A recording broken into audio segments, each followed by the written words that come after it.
Good evening, everyone. I'm Amy Woods, the Executive Director of Alumni Relations at Marist and a graduate from the class of 1997. Welcome to Wednesday Wisdom Live with our host, Dr. Helen Rothberg. Tonight's session is entitled Live and in Stereo, which will include the recipe for Symphony, which can be made as a mocktail or a cocktail. This is the fifth session of Helen's six-session series. If you encounter any audio issues, you do have the option to dial in by telephone. We'll provide that phone number and code in the chat box.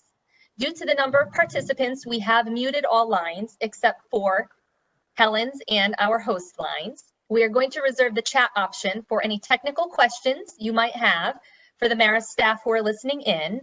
Please do not send any private messages to Helen, as she won't be able to check them while she's presenting. So please direct them to the host instead, and we'll make sure Helen gets them. There are several ways you can view this presentation, but since Helen will not be using slides, we do recommend active speaker view, so she will fill your screen. There will be a brief survey on your screen at the conclusion of the webinar with 5 questions, so we would really appreciate your feedback if you could take a moment to do that. And now I would like to introduce our host.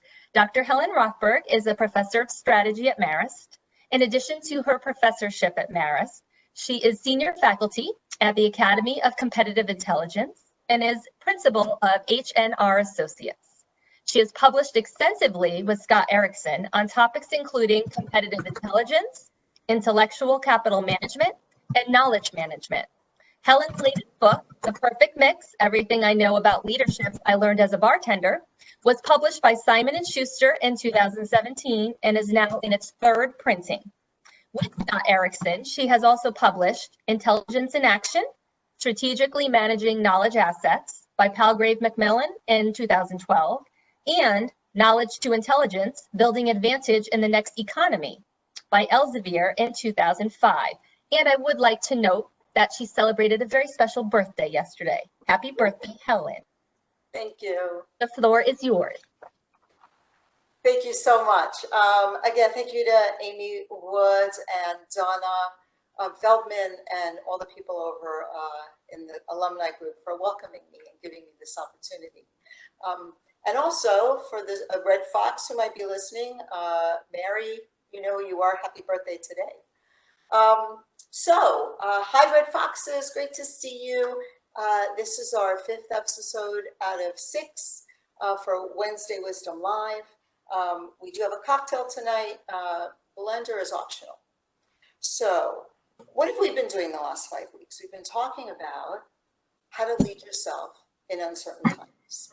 And we've been using the advice model from the yellow book over there, The Perfect Mix, to help guide our discussion. In week 1, we talked about action, about doing more and saying less.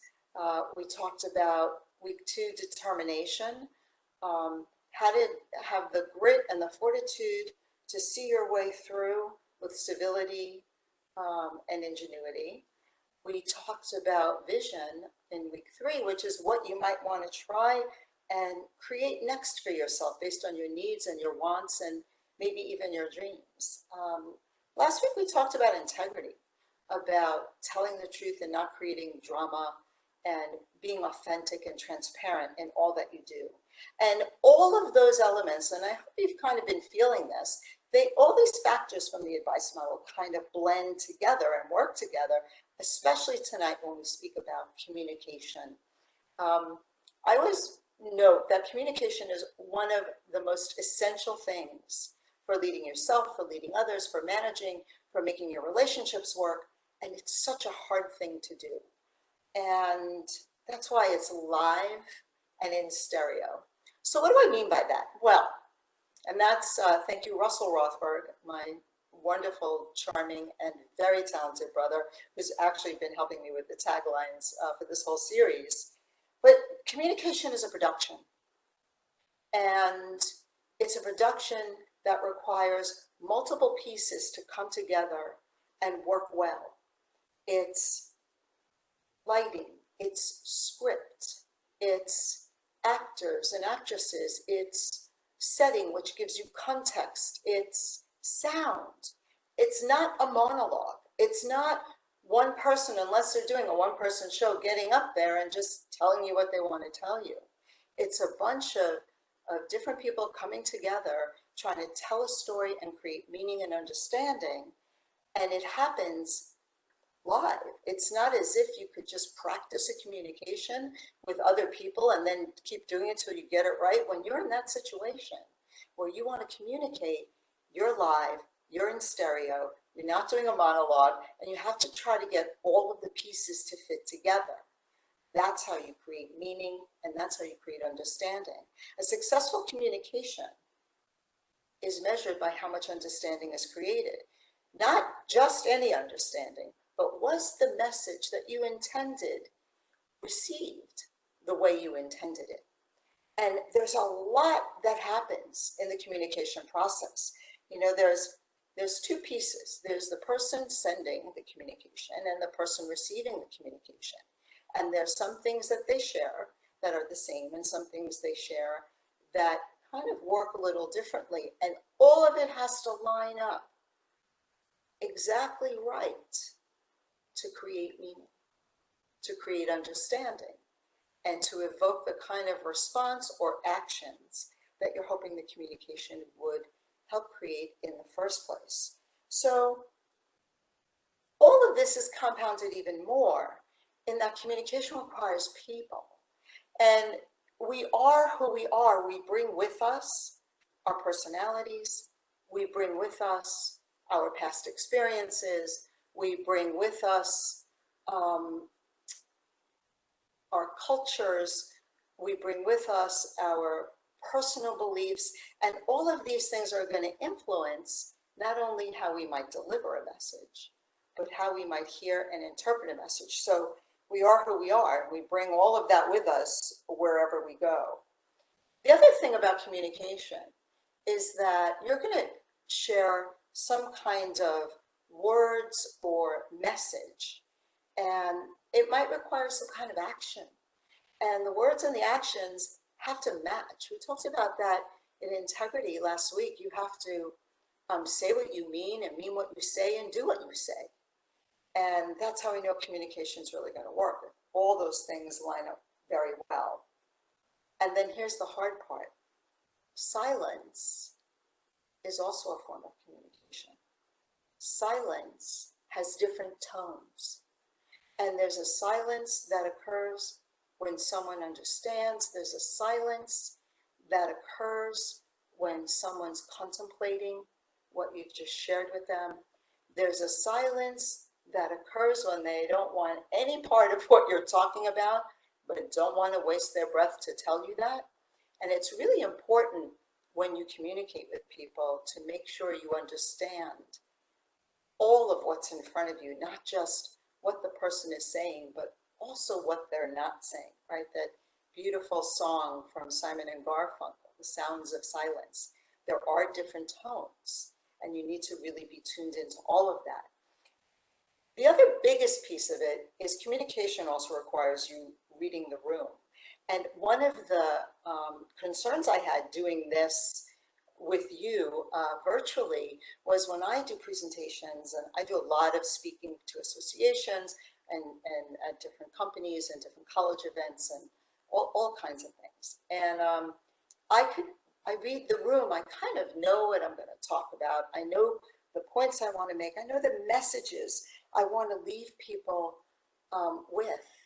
And I kind of can see as I walk around the room and feel the energy and feel the vibe and see if people are yawning or playing with their phone or, you know, or leaving or listening or have perplexed looks on their face, whether or not I'm connecting. So when you're doing something virtually, just as an FYI, you really have to think about who are you speaking with and try to know as much as you can about the nature of your audience before you even start crafting a message and delivering a message. It's so important to understand to whom you are speaking. If I was delivering this discussion in a very corporate environment, it would have a very different tone. I'd be dressed very differently. There probably still might be drinks at the end. Than knowing that I'm speaking with people from my community, whether it's my Red Foxes or family or friends. So it's really important to always do your research and know who you're going to be talking to before you even try and craft a message. So now let's get to what communication is all about. So communication has intentions and assumptions and attention. And that's true for both the sender, the person creating the message, and the receiver, the person or persons who are going to create meaning from whatever is being sent. So let's start with intention. Why are you communicating in the first place? As a sender, you could be wanting to share information. You could want to be explaining something. You might be responding to something. You might want to express something. You might want to persuade or influence. And those are all different forms of communication. So you have to really understand before you then pick your medium and your mode and how are you going to go about sending that message, what's really behind it. So make sure you're clear, you know why, take this the right way, you're opening your mouth. As you create a message or as you're ready to start speaking with others, I always have these three rules that I ask, three questions I ask myself. So these are Rothberg rules for whether you should open your mouth. Rule number one. What is the purpose of the communication? If you're listening to something and it's really making you angry, or somebody did something and you want to just tell them how you feel, if you're just going to verbally vomit your rage, maybe that's not going to be such a successful communication, right? So what's behind it? Two, what's the greatest good for all involved? You know, sometimes you have to think about the communication just not from your needs. Like, this is what I need to tell you, but how that person is going to receive it and whether or not it's going to have any kind of impact. Dumping and running doesn't really do a lot for building good relationships and for creating understanding and maybe helping to change a situation that might not be going as well as you would hope it would go. So ask yourself, what's the reason that I'm even opening my mouth or writing this letter? What's the greatest good for, what's the greatest good for all involved? And then also ask yourself from that ethical integrity space, can I live with myself if I don't speak my mind? So based on the yeses and nos for that, you'll then know whether or not you should continue with your message. And that's, you know, that's part of really understanding the intention. Also understand that when you're communicating that sound bites don't always create deep understanding, right? Sound bites are used to simplify or they're used to really persuade and influence. And sometimes persuading and influence is not the same as creating deep meaning. So be careful about how you use your language. Be careful about, you know, death by PowerPoint, which now is death by PowerPoint on Zoom and WebEx, right?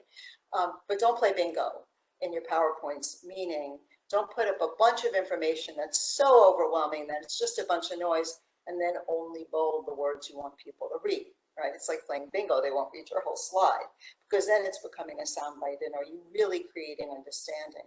Think about when you're playing something in stereo, right? When you have all these different instruments and you're trying to create a beautiful sound, any one sound that's too loud, too noisy, can ruin the sound for everybody else. It could make the speakers buzz. It could create reverb.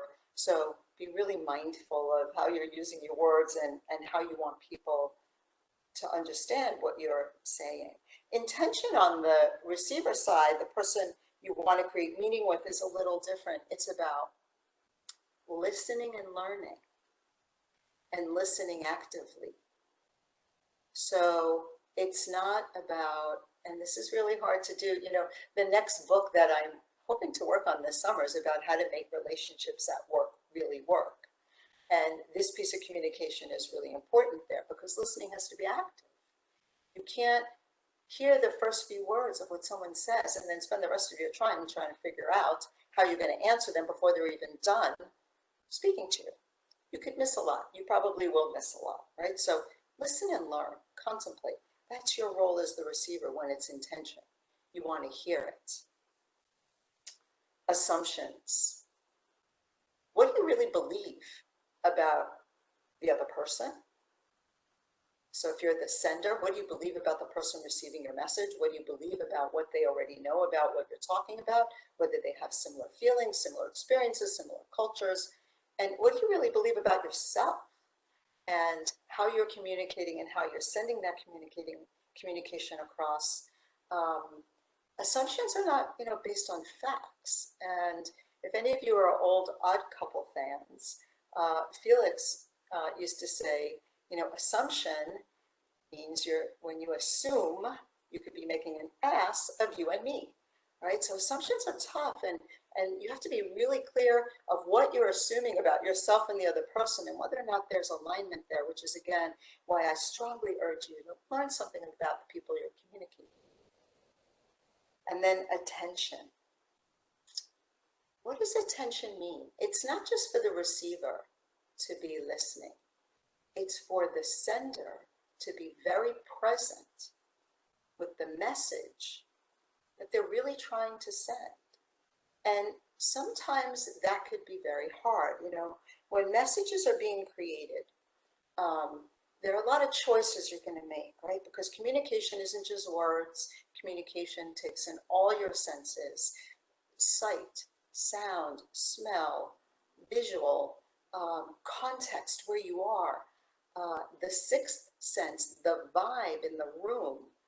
And you have to be really clear about what you're trying to create there, because it's very easy for others to misinterpret what you're sending. You need to really be multi-sensual when you're sending a message. People who know me, at least from the classroom or here in corporate, I'm usually all over the place, and I use my hands and I'm running around, and I'm not a very staid academic who stands at a lectern and talks at you, right? It's not the way I communicate. And sometimes you gotta go near people, and sometimes you need to use props, and sometimes you have to think of 10 different examples to get something across. One of the things that we do at Marist in our strategy classes, at least in mine, is we have real clients from real companies, and other academics or other professors will show up to presentations, and other people from the company other than the ones we are working with could show up. And sometimes they ask questions that are so convoluted, they're so noisy, there's so many words in there, there's so much unneeded information that I have to sit there and translate for the students. And this even happens to me in the corporate setting. And you could be in a meeting and somebody might say something like, well, it appears that although we did multiple analyses of all the possible contingencies of how things can work, the scenarios we thought of did not take into account from our forecast changes in certain factors. What does that really mean? It didn't work, right? So think about what you want to communicate and just say it. Just present it in a way that it could really be perceived, and do it in a very intentional as opposed to intentional, right? In addition to way, you want people to really understand. You want them to walk away and maybe see the world differently or do something differently. As the receiver, when it comes to attention, you also should be multi-sensing and not multitasking. Many of us have learned the little trick on Vroom that you have the sound on, you have the screen off, and you're doing all this other work, right? Or someone's speaking and you're playing on your phone, or you're daydreaming, or that's really not trying to create effective communication. So not only might it, sometimes be a bit disrespectful, it certainly isn't going to help the situation, which is to create meaning. That's really what it's all about. So when you take all of these things together, right? And I'm not going to go through all the modes of communication and when to use what. You can look that up on the internet. This is really the deeper stuff. This is the human stuff. What do you really want the person you're communicating with to understand? You have to understand that yourself. You have to understand why you're going to send this message, the best way to send this message based on your needs and the other person's needs. And you as the receiver in the communication, you've got to pay attention. You've got to want to engage and create understanding, because it's really easy to create misunderstanding. In between this whole thing of sender and receiver and intention and assumptions and attention, there are perceptual biases, right? We bring with us our mental maps about how the world works, and we can hear a word that triggers us, and all of a sudden we don't want to listen to this person anymore, or they could use a reference that we don't think is appropriate, or that we find insulting or humiliating. You know, you really have to take into account the full essence of what you want someone to understand. And if you could do that, if you could keep the noise down in the communication and be really clear about your message and really care about whether the message you're crafting is crafted in a way that the person who's receiving it can understand it the way you mean it to be understood. And if you then go back and check with that person to make sure they understood, because just because they're quiet doesn't mean they're understanding you or agreeing with you. If you do all that work, then you could take all of what's live and in stereo and take all of those pieces and all of that music and create a symphony. And that's our drink tonight. If you think about what a symphony is, symphony are all different kinds of instruments.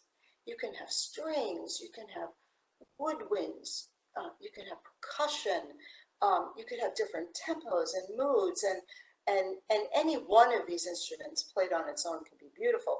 Throwing them all together could either be amazing or awful if there's not an understanding about what is the mood of what you're trying to create. And what do you want people to understand from this piece that you're putting together? My whole intention for this series, this advice series, Wednesday Wisdom Live, was to connect with my people, to share with you the message that you can lead yourself even in uncertain times. You can still make choices, and it's okay to be nervous and afraid, and you can still do something about it. You can still be productive. You can still help yourself and help others. And maybe I've been successful, maybe not. I'm hoping I have. I've heard from some of you, and it's been very encouraging, and I thank you for that. That's feedback, right? People want to know if they're understood. And if it's done right, it becomes a symphony. So I'd like to share with you a reading before we get into our cocktail tonight. It's one of my favorite books ever. It's called The Gift, and these are poems by Hafez, who is a Persian Sufi master from the 1300s. And it's called, I Wish I Could Speak Like Music. I wish I could speak like music. I wish I could put the swaying splendor of the fields into words so that you could hold truth against your body and dance. I'm trying the best I can with this crude brush, the tongue, to cover you with light. I wish I could speak like divine music. I want to give you the sublime rhythms of this earth and the sky's limbs as they joyously spin and surrender against your precious body and dance. So I hope that we create symphony together. I hope you create symphony in your life. I hope you could do live and in stereo with some mindfulness. And with that in mind, tonight's cocktail. So we're going to start with, if you're not going to use a blender and you're going to mix the honey and water. Honey is something, by the way, you should always buy locally if you can. It's really healthy. It's good for your allergies. It's nutritious. And when you're trying to create understanding in whatever setting, even in a work setting, sometimes a little bit of sweetness helps, right? We don't always have to be, we have to be mindful, but I don't know if we always have to be serious and punitive. So I'm adding about a teaspoonful into a glass with some water in it so I could dissolve it because I'm not going to be blending. And I'm going to mix that up so it mixes up really nicely. If you don't want to use honey and you rather use lemonade and limeade, which already have usually some kind of simple syrups in them, you might not need the honey, but everything is better with honey. And then let's give ourselves some lime for brightness. So I'm squeezing in my limes and some lemon, and all into the water. And then I'm going to pour it into a glass with ice because lemon has a lot of vitamin C and it's enlivening and it lifts the spirit. We're going to add a little salt because salt, I'm giving it a pinch of Himalayan sea salt, helps open up the citrus brightness a little bit more. And then I have some fresh basil that I just pulled from my garden. Notice I picked a piece with seeds. People give seeds a bad rap. The seeds of a basil plant, if you're not going to be using them to replant, are actually the tastiest and most aromatic part of the entire plant. So I'm putting the seeds in first, and then I'm going to take a couple of leaves. Basil is a really beautiful aromatic plant. It reminds us of summer and great food, but basil also has a lot of vitamin A, and vitamin A is really good for night vision. And sometimes when we're communicating, you might feel like you're seeing in the dark, and that could be quite hard. So I'm tearing it up a little to release its essence and mixing it around. And if you're if you're having a mocktail, I would then decant that all into your glass with ice. Maybe put another basil leaf in there because it's pretty, and why not? And then use some kind of clear liquid. Spirit, so I'm a vodka girl, but you can add vodka, you can add gin, you could add tequila. If you're really having a tough time, I guess you can actually add them all at once. Just make sure there's someone there to pick you up off the floor when you are done with that. So ladies and gentlemen, red foxes, friends, family, colleagues, just to being understood. And here's to taking the time to really think, to tell it like it is. In my next life, I want to be a singer. Cheers. That is actually quite yummy. So next week, we're going to talk about empathy. The Ian advice, our final session, it's called More Than a Feeling. I'll get the ingredients out to you because it will require ice cream and fruits and a blender.